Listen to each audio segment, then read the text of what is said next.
Hello, हाय, welcome, नमस्ते। मेरा नाम है ऋतिक और आज हम फिर से बात करने वाले हैं एक और इम्पोर्टेंट कंसेप्ट के ऊपर। तो ये वीडियो उन बच्चों के लिए मोस्ट इंपोर्टेंट है जिनका बीए प्रोग्राम का सेकंड सेमेस्टर एग्जाम अब होने वाला है। तो करते हैं शुरुआत की एक और इम्पोर्टेंट वीडियो जहां पे हम बात करेंगे इकोनॉमिक्स फॉर स्टैटिस्टिक्स के एक और इम्पोर्टेंट चैप्टर की। दो चैप्टर हमारे पहले खत्म हो चुके हैं जहां पे हमने क्या देखा, बेसिक ऑफ स्टैटिस्टिक्स। पहले चैप्टर में समझा स्टैट्स होता क्या है, दूसरे में सीखा डाटा को रिप्रेजेंट कैसे करते हैं ग्राफ्स की फॉर्म में। अब हम समझेंगे एक और इंपॉर्टेंट चैप्टर, ठीक है। लेकिन उससे पहले आपको एक बात बता दूं, इस चैप्टर में मैथ बहुत यूज होगी, है ना, क्योंकि स्टैट में हमारे पास क्या था पहले भाई, कुछ 9th में ग्राफ वगैरह आ गए थे, लेकिन 10th में हमारा सारा किस में चला गया था, मैथ्स के ऊपर। आई बात समझ में, थोड़ा बहुत कैलकुलेशन आपको आनी चाहिए, वही प्लस माइनस डिवाइड मल्टीप्लाई। आई बात समझ में। तो चलो फिर करते हैं शुरू आज की वीडियो, जहां पे हम क्या समझेंगे, सेंट्रल टेंडेंसी, यानी कि चैप्टर नंबर 3 है क्या, measure of location and variability. फिर बता रहा हूं ये वीडियो सिर्फ बीए प्रोग्राम के बच्चों के लिए है, और वो या फिर उनके पास जिनके पास स्टैट है, ठीक है, और खासकर उनका जिनका सेकंड सेमेस्टर एग्जाम अब होने वाला है। देखते हैं फिर यहाँ पे, ठीक है। अब हमें क्या समझना है कि भाई देखो, सेंट्रल टेंडेंसी में 3 चीजें आती हैं निकालने के लिए। एक तो हमने बचपन में सीखा है मीन कैसे निकालते हैं, और मीडियन कैसे निकालते हैं, और मोड कैसे निकालते हैं। इसी के ऊपर हम इस वीडियो में क्या करने वाले हैं, बात करने वाले हैं कि मीन, मोड, मीडियन कैसे आता है। आई बात समझ में। तो चलो फिर शुरुआत करते हैं किससे, मीन से। तो बात है भैया, मीन कैसे निकालेंगे, हमें मीन निकालना है। मीन का मतलब होता है एवरेज, यानी कि जो भी ऑब्जर्वेशन आपके पास होगी आपको क्या निकालना है, उसका एवरेज निकालना है बस। जैसे आपने एवरेज निकाला आपका मीन आ जाएगा। आई बात समझ में। अब बात है भैया, एवरेज भी कैसे निकालते हैं, हमें तो वो भी नहीं आता। कुछ नहीं करना होता मेरे भाई, जितने भी ऑब्जर्वेशंस है ना सबको जोड़ दे ऊपर और नीचे डिवाइड कर दे जितनी ऑब्जर्वेशंस थी। चलो समझाता हूं इसी बात को। देखो फॉर्मूला लिखा हुआ है मीन का, कि अगर आपको एक्स बार निकालना है, भाई मीन को हम दिखाते हैं एक्स बार से। किससे दिखाते हैं, याद रखना, एक्स बार से। तो कभी भी निकालना, कभी भी दिख जाए ना सिंबल एक्स बार से मत जाना, आपको मीन निकालना है, ठीक है। और फॉर्मूला क्या होता है, सिग्मा एक्स आई अपॉन में एन। एक्स आई का मतलब वो सारे ऑब्जर्वेशन, और सिग्मा का मतलब क्या होता है, समेशन, यानी कि टोटल।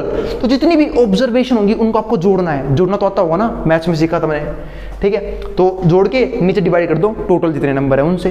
तो चलो फिर समझते हैं क्वेश्चन के साथ। अब ये रहा मान लो एक सवाल क्या है, 12, 31, 78, 45, 29। अब इसका हमें मीन निकालना है, तो मीन निकालते हैं। तो मीन निकालने का फॉर्मूला हमारे पास क्या है, सिंपल सा फॉर्मूला है सिग्मा एक्स आई। कई बुक में से सिग्मा एक्स भी लिख देते हैं, सिग्मा एक्स आई अपॉन में एन। अब सिग्मा एक्स आई यानी कि इन सब क्या करना है, हमें टोटल करना है। तो टोटल करो, जोड़ना आप लोग को आता ही है। अब जोड़ना है हमें, ऊपर तो क्या होगा, 12 प्लस में 31 प्लस में 78 प्लस में 45 प्लस में 29, और नीचे जितनी ऑब्जर्वेशन है उससे डिवाइड। अब ऑब्जर्वेशन है कितनी, 1 2 3 4 5 ऑब्जर्वेशन है बस, तो 5 से डिवाइड। अब जोड़ते हैं इन्हें, तो 9 और 5 कितने हो गए, 14, 14 और 8 कितने हो गए हमारे, 22, 22 और 1 23, 23 और 2 कितने हो गए, 25। तो 25 का 5 यहाँ पे आ जाएगा और 2 को भेज देंगे इस तरफ। तो 2 और 2 कितने हो गए, 4, 4 और 5 कितने हो गए, ठीक है, 4 और 4 कितने हो गए, 8, 8 और 7 15, 15 और 3 कितने हो गए, 18, 18 और 1 19, कितना आ गया, 195। ये तो आ गया इन सबका टोटल। आई बात समझ में। अब इसे डिवाइड करना है 5 से।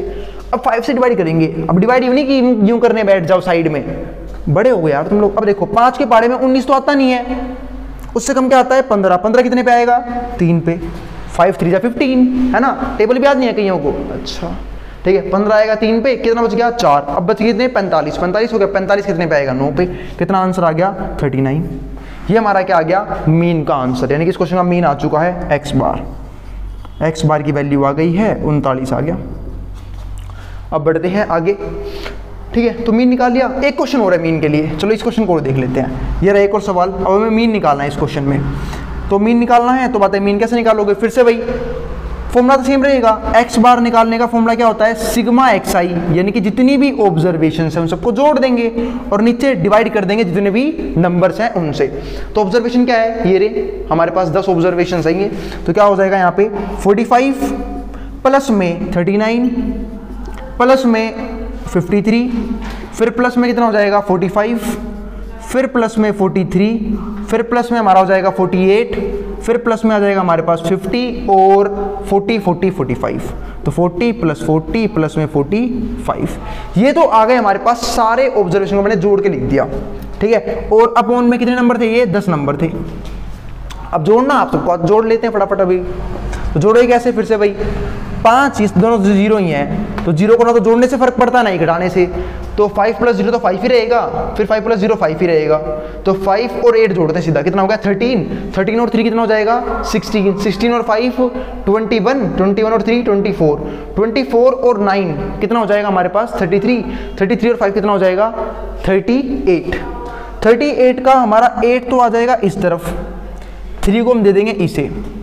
अब 4 और 3 कितने हो गए 7, 7 और 4 11, 11 और 4 15, 15 और 5 20, 20 और 4 24, ठीक है 24 और 4 कितने हो जाएंगे, 24 और 4 हो गए हमारे 28, 28 और 32, 32 और 5 32 और 5 हो गए हमारे पास 37, 37 और 3 40, 40 और 4 44, 448 आ गया, अपॉन में कितना है 10, ठीक है। अब आप लोग एक बात जानते हो, देखो या तो 10 से डिवाइड करो तभी फर्क नहीं पड़ेगा, लेकिन मैं एक बात बता रहा हूँ, एक के बाद जितनी जीरो हो ना, ठीक है, ऊपर वाले नंबर पे पीछे से उतनी डिजिट छोड़ो और पॉइंट लगा दो। एक के बाद यहाँ कितनी जीरो है, आप बोलोगे भैया मैं यहाँ तो सिर्फ मात्र एक शून्य है, यानी कि एक जीरो है, तो पीछे से एक डिजिट छोड़ो और पॉइंट लगा दो, तो कितना आंसर आ जाएगा 44.8, खत्म। और नहीं तो फिर डिवाइड करना आप लोग आते हैं, डिवाइड कर लेना, आई बात समझ में, उससे भी यही होगा। अगर मान लो मैं 448 को 10 से डिवाइड करूँ, तो अब 10 44 तो आता नहीं है, 40 आएगा कितने पे 4 पे, 4 रह गया रिमाइंडर, अब 8 ले लिया ऊपर से, 48 फिर से नहीं आता, इससे कम क्या आता है 40, वो भी 4 पे आएगा, 8 रह गया, जीरो लोगे तो पॉइंट लगाना पड़ेगा, 80 कितने पे आएगा 8 पे, अभी भी तो वही आया है 44.8। तो ये था हमारे पास क्या मीन का कंसेप्ट कि मीन कैसे आएगा, आई बात समझ में। अभी जाना कहीं पे नहीं है, मीन हमारा खत्म हो चुका है कि मीन कैसे निकालते हैं, बहुत ईजी होता है, डिस्क्रीट सीरीज में मीन निकालना, इसे बोलते हैं डिस्क्रीट सीरीज, ये जो गिवन था, इसके बाद मैंने करी भी थी पिछली वीडियोस में। हाँ, जिन्होंने अब तक वो वीडियो ना देखी हो तो भाई प्लेलिस्ट में सीरीज वाइज वीडियो देखा करो, आपको किसी भी कंसेप्ट में कोई भी दिक्कत नहीं आएगी, आई बात समझ में। तो ये थी हमारे पास डिस्क्रीट सीरीज, इसका हमने क्या निकाल लिया, मीन निकाल लिया, आई बात समझ में, दोनों का ही, ठीक है। और बहुत आसान फॉर्मूला था सिग्मा xi अपॉन में n, ऊपर टोटल ऑब्जर्वेशन का सम, नीचे n से डिवाइड कर दो।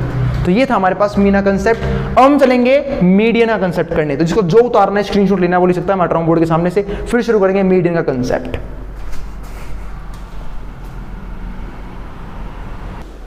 चलो फिर अब हम देखते हैं नेक्स्ट कंसेप्ट मीडियन के ऊपर, ठीक है। अब मीडियन में क्या है देखते हैं, मीन खत्म हो चुका है, मीडियन के ऊपर बात हम शुरू करते हैं, और इसी पार्ट में मीडियन भी सीख लेंगे और मोड भी सीख लेंगे। अब बात है मीडियन क्या होता है, तो भाई मीडियन का मतलब होता है किसी भी पूरे डाटा की बिल्कुल बीच की वैल्यू, मतलब कोई भी आपके पास डिस्क्रीट नंबर है, ऑब्जर्वेशंस है, उनके बिल्कुल बीच में कौन सी वैल्यू आएगी, हम क्या बोलते हैं, मीडियन बोलते हैं, आई बस समझ में। यानी कि जो पूरे डाटा को, ठीक है, पूरे डिस्क्रीट सीरीज को दो हिस्सों में बांटने का काम करती है, आई बात समझ में। तो चलो फिर देखते हैं निकालेंगे कैसे इसे मीडियन को। तो उसके लिए भाई दो फॉर्मूले हमारे पास, अगर n हमारा ओड आया, जहां पे n हमारा क्या होता है, नंबर ऑफ ऑब्जर्वेशन, अगर n हमारा ओड आया तो n+1/2 जो भी टर्म बनेगी वो हमारी क्या होगी, मीडियन बनेगी। अगर n इवन आया तो आपके सामने ये वाला फॉर्मूला आएगा, n/2 फिर प्लस में n+1/2, या n/2 + 1 वो वाली टर्म और डिवाइड बाई 2, ये हमारा क्या बनेगा, मीडियन का फॉर्मूला। बना कैसे सब समझेंगे, इसे क्या होता है, ये कैसे यूज करते हैं वो भी देखेंगे। पहले क्वेश्चन पे आते हैं। तो हमारे पास सिर्फ फॉर्मूला है, अब क्वेश्चन क्या है हमारे पास, ये रहा क्वेश्चन। इसी क्वेश्चन का हमने भी याद होगा, अभी हमने मीन निकाला था, अब हमें क्या निकालना है, मीडियन निकालना है। तो ये रहा क्वेश्चन, फर्स्ट क्वेश्चन को देखते हैं।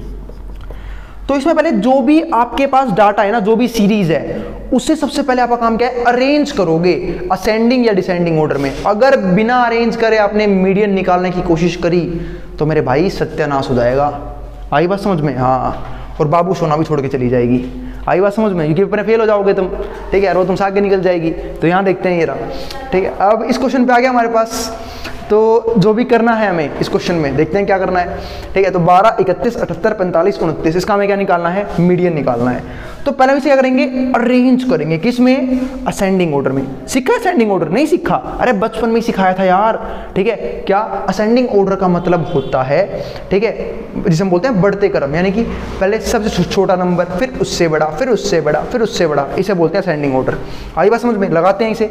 तो मैंने इसे लगाया असेंडिंग ऑर्डर, तो पहले क्या आएगा, 12 से बड़ा है कोई, इसमें है, बिल्कुल है 29, फिर उससे बड़ा कोई है क्या, बिल्कुल है 31, फिर क्या है हमारे पास 45, और फिर क्या है हमारे पास 78। ये आ गया हमारे पास, इसे मैंने लगा दिया किस फॉर्म में, असेंडिंग ऑर्डर में। आई बात समझ में, ठीक है।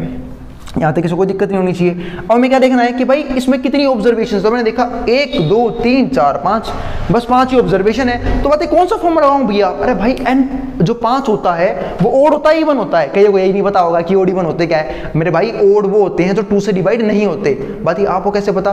ठीक है, बस पता है। और इवन कैसे होते? इवन कौन से होते हैं? जो 2 से डिवाइड हो जाते हैं। आई बात समझ में?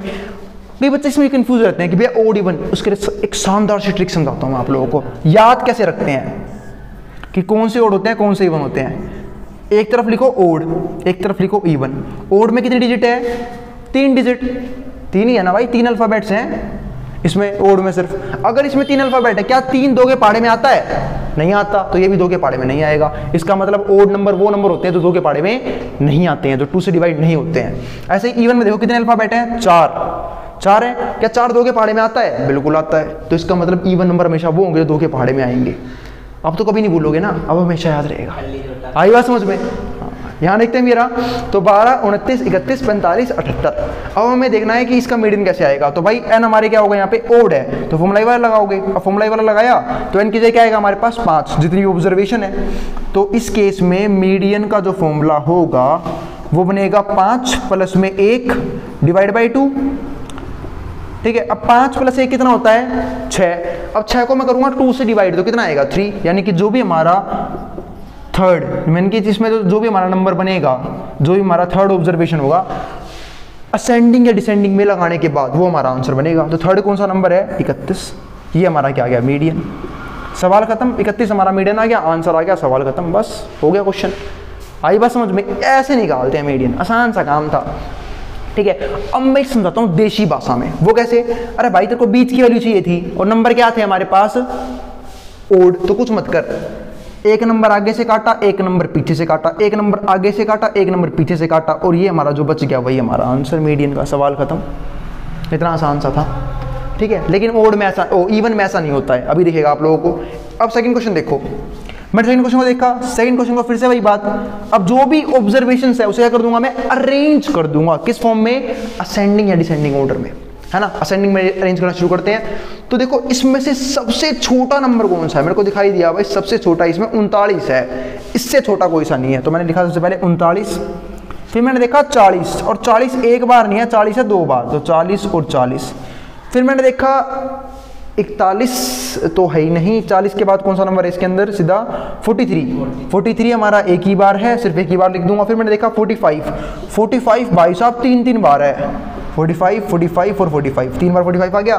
फिर कोई सा और नंबर हो जो 45 से बड़ा हो, तो 48, और 48 के बाद जो सीधा है वो है 50 के बाद जो है वो है 53।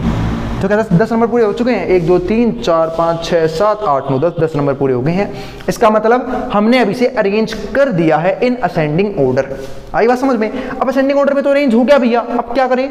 अब समझाता हूँ इससे आगे। तो असेंडिंग ऑर्डर में अरेंज हो गया, ठीक है। तो मैं क्या करूंगा यहाँ पे? असेंडिंग ऑर्डर में अरेंज करने के बाद इसमें ऑब्जर्वेशन काउंट करूंगा। तो कितनी ऑब्जर्वेशन थी? 10 ऑब्जर्वेशन थी। तो 10 ओड में आता है, इवन में आता है? तो 2 की टेबल में आता है, नहीं आता? आता है। इसका मतलब 10 कौन सा है हमारा? 10 आता है इवन में। 10 हमारा क्या होता है? Even number. तो फॉर्मूला कौन सा लगाओगे? ये वाला। तो यहाँ क्या लिखा हुआ है? 10/2 कितना हो गया? 5th, यानी कि 5th नंबर, प्लस में 10/2 + 1 यानी कि 5th + 1 कितना हो गया? 6th। ठीक है, और डिवाइड बाय 2। अब 5th नंबर की जगह कौन सा है? 5th की जगह है 1 2 3 4 5 43, और 6th की जगह क्या है हमारे पास? 48, 1 2 3 4 5, और ये छठा 48, और डिवाइड बाय 2 कर दो। ठीक है, अब जोड़ता हूं इसे। तो 8 और 3 कितने हो गए हमारे? 11, 11 का 1 ही रहा। 4 और 4 कितने हो गए? 8, और कितना गया? 9। 91 डिवाइड बाई 2। अब 91 को 2 से काटना है। अब 2 के पहाड़े में 9 तो आता नहीं, तो बताइए क्या करें? अब 9 नहीं आता, 8 तो आता है मेरे भाई। कितने पे? 4 पे। तो 8 आ गया 4 पे, 1 रह गया रिमाइंडर, फिर बन जाएगा 11। अब 11 कितने पे आता है? 11 से तो नहीं आता, 2 के पहाड़े में 10 आता है। कितने पे? 5 पे। 1 रह गया, 0 लूंगा तो पॉइंट लगा दिया। 10 कितने पे आएगा? 5 पे। किसी को ये समझ ही नहीं आया होगा। अरे मेरे भाई अभी भी ऐसे डिवाइड करते होगा तुम लोग, 91 डिवाइड बाई 2, तब भी यही आएगा। करके दिखाऊं क्या? 4 आएगा हमारा कितने पे? 8 आएगा हमारा कितने पे? 4 पे। 1 रह गया रिमाइंडर 11, 10 कितने पे आएगा हमारा? अब 5 पे। 1 रह गया, 0 लोगे तो पॉइंट लगाना पड़ेगा। 0 फ्री में थोड़ी ना आता है, मुफ्त में थोड़ी ना मिल रहा है तुम्हें 0। ठीक है, 10 कितने पे आएगा? 5 पे आ गया 45.5। मैंने भी तो यही लिखा था उससे पहले भी। बस ये हमारा क्या गया इस क्वेश्चन का, इस सवाल का मीडियन। ठीक है, तो ये थे हमारे मीडियन के 2 सवाल और। तो मीडियन का भी कंसेप्ट खत्म हो चुका है, मीन भी खत्म हो गया, मीडियन भी खत्म हो गया। अब बात कर रहा हूं मोड की। मोड का मतलब क्या होता है? मोड का मतलब होता है वो नंबर, वो ऑब्जर्वेशन जो सबसे ज्यादा बार आई हो, वो नंबर, वो ऑब्जर्वेशन जो सबसे ज्यादा बार आई हो। तो मैंने देखा फिलहाल यहाँ तो मैं मोड निकाल नहीं पा रहा क्योंकि यहाँ पे कोई भी नंबर ज्यादा बार नहीं आ रहा, पर यहाँ पे देखो, यहाँ पे ऐसा कौन सा नंबर सबसे ज्यादा बार आया है? सबको दिख रहा होगा 45 यहाँ भी आया है, यहाँ भी आया और यहाँ भी आया, 3 बार आया है। तो जो नंबर सबसे ज्यादा बार आता है उसे हम क्या बोलते हैं? मोड। आई बात समझ में? तो हमने इस केस का वो ऐसे ही क्वेश्चन देगा फिलहाल तो तुम्हें, बाकी अगर ऐसा क्वेश्चन भी आया तो उसको पूरी बात करेंगे हम, ठीक है। तो मोड का आंसर हमारे पास क्या आ गया? 45, माने कि इस सवाल का क्या आ गया है? मोड आ चुका है 45, ठीक है। तो मोड वो नंबर होता है किसी भी ऑब्जर्वेशंस में जो सबसे ज्यादा बार आता है। इसके बाद हम बात करेंगे, ठीक है, एक और इंपॉर्टेंट कंसेप्ट की, यानी कि relationship between mean, median and mode. और अगली वीडियो इसे देखना बिल्कुल मत भूलना क्योंकि वहां पे हम करेंगे मोस्ट इंपॉर्टेंट सवाल, मीन के भी, मीडियन के भी और मोड के भी। आई बात समझ में? मिलते हैं फिर अगले कंसेप्ट में पहले, ठीक है, जहां पे हम समझेंगे क्या रिलेशनशिप होती है मीन, मोड और मीडियन के बीच में। तब तक जिसको जो उतारना है वो उतार सकता है। मैं हट रहा हूं बोर्ड के सामने से, कोई देखते हैं। एक इंपॉर्टेंट पार्ट यहाँ पे गलती हो गई है भाई, मैंने 5th और जो 6th टर्म लिए हैं वो मैंने ऊपर के ले लिए हैं गलती से। ये नहीं थे हमारे, हमें 5th 6th कौन से लेने हैं? जो हमने अरेंज कर लिया था उसके। तो 1st 2nd 3rd 4th 5th भी यही आएगा और 6th भी यही आएगा, यानी कि 45 प्लस में यहाँ पे आएगा 45 और ये कितना हो जाएगा हमारे पास? 90। ये हो जाएगा हमारे पास 90 और डिवाइड में 2 कितना हो गया हमारे पास? 45। तो मीडियन सिर्फ एक ही चीज़ आएगी, वो है 45। तो मीडियन हमारा क्या हो गया यहाँ पे? 45। और इसका मोड भी क्या है? वो है 45। आई बात समझ में? तो ये था एक और इंपॉर्टेंट बात। अब एक बात ध्यान से समझना, ठीक है, वैसे मैं इसको सिंपल भी कर सकता था और दिखाता हूँ क्या सिंपल करता, ठीक है। सबको जैसे यहाँ पे काटा मैंने, इससे ये वाला नंबर कट रहा है, इसके पीछे से ये वाला पीछे वाला कट गया, एक पीछे से फिर ये कट गया, इससे ये कट गया, लेकिन अब की बार बीच में 2 नंबर बच रहे हैं, ठीक है। तो बात भैया कौन सा नंबर लें आप आंसर में? पर अब की बार दोनों सेम है तो आप कोई सा भी ले सकते हो, ठीक है। लेकिन अगर दोनों सेम नहीं होते तब दिक्कत होती, ठीक है। तो कैसे करते? बहुत आसान होता है, जैसे यहाँ पे आया ना, दोनों को जोड़ दो, इसलिए फॉर्मूला ये बनता है इसमें, ये वाला, दोनों को जोड़ दो, 2 से डिवाइड कर दो। तो 45 प्लस 45 90, 90 डिवाइड में 2 कितना हो जाएगा? 45। तो ये हमारा क्या बन जाएगा आंसर? मीडियन का आंसर बन जाएगा। अब मैं बात करूंगा relationship between mean, median and mode. अब जिसको जो उतारना है वो उतार सकता है। इसमें पूरे टाइम में फोन पकड़ा रहा हूं उनके पास में। चलो फिर अब हम देखते हैं एक और इम्पोर्टेंट पार्ट, ठीक है, relationship between mean, mode and median. ये काफी इंपॉर्टेंट रिलेशनशिप होती है। ध्यान रखना, जो मोड होता है ना वो बराबर होता है 3 मीडियन माइनस में 2 मीन। मतलब अगर हम मीन के 3 गुणे में से, मीडियन के 3 गुणे में से मीन का 2 गुना माइनस कर देंगे तो हमारे पास क्या आ जाएगा? मोड आ जाएगा, ठीक है। ये क्या होता है? रिलेशनशिप बिटवीन, ठीक है, मीन, मीडियन और मोड। आई बात समझ में कि एक मोड बराबर आएगा 3 मीडियन माइनस में 2 मीन। इस बात का बहुत इंपॉर्टेंट है। अब बात है इसे यूज कहां करेंगे भैया? कई बार पता है क्या होता है एग्जाम में, वो आपको मीन दे देगा, मीन दे देगा कुछ ना कुछ, मान लो कोई भी ए, मीडियन दे देगा और पूछ लेगा मोड।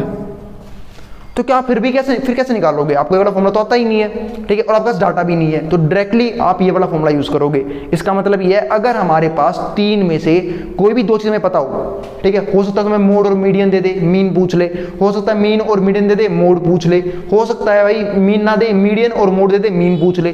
तो कोई भी 3 में से अगर 2 चीज तुम्हें क्या हो पता हो और तीसरी चीज तुम्हें निकालनी हो तो तुम आराम से इस फॉर्मूले को अप्लाई करके निकाल सकते हो। आई बात समझ में? जैसे मैं समझाता हूँ एक क्वेश्चन को। ऐसे मान लो उसने सपोज करो मीन को यहाँ पे दे दिया तुम्हें 10, ठीक है, मीन दे दिया 10, मीडियन दे दिया तुम्हें 20 और तुम्हें मोड निकालना है। कोई भी निकाल देगा। अब देखो मीडियन यहाँ पे पुट कर दूंगा तो 3 गुना में 20 माइनस में 2 गुना में मीन, मीन कितना है और 10। अब 3 गुना में 20 कितना हो गया? 60 और 2 गुना में 10 कितना हो गया? 20।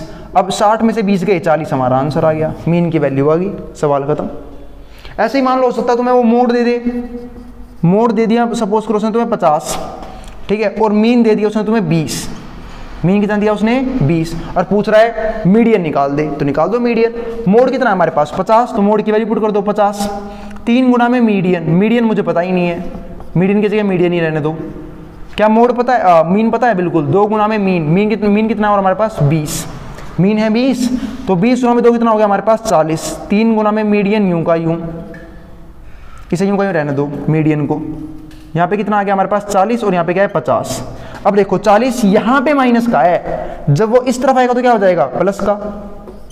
भाई जब भी कोई चीज इक्वल्स टू इस तरफ आती है प्लस की हो जाती है, हमने सीखा है मैथ्स में, ठीक है। ये आके प्लस का हो गया, तो 50 जमा में 40, यहाँ पे क्या रह गया 3 गुना में मीडियन।